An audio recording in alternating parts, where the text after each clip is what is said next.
We have seen too many examples of our nation's bureaucracy making life harder for Americans and their families.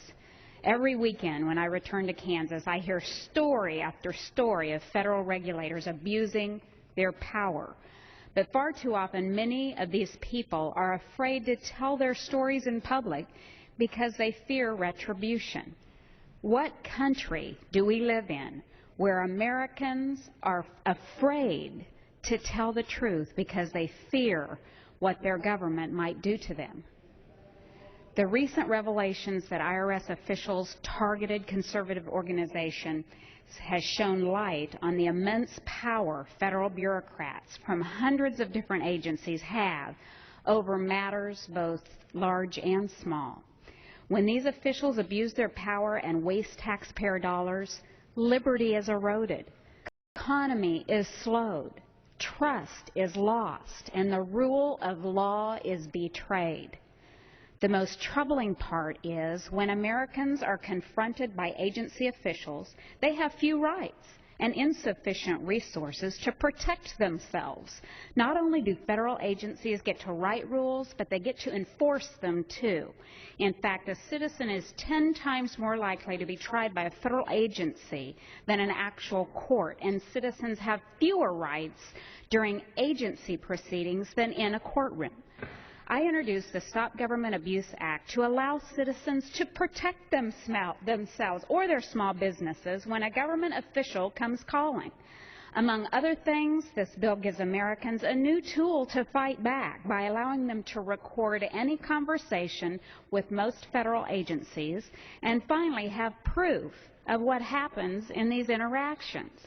Is it any wonder why Americans have lost faith and trust in our government when the feds have allowed the IRS to target Americans based on their personal beliefs, allowed the Federal General Services Administration Regional Commissioner Jeff Neely to spend nearly $900,000 of taxpayer money on a conference in Las Vegas and then receive a bonus after being placed under investigation.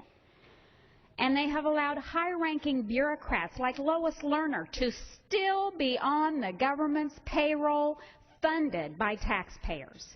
This stunning lack of accountability and transparency in our current system is unacceptable, and the Stop Government Abuse Act is a good first step to help level the playing field between the average American and federal regulators.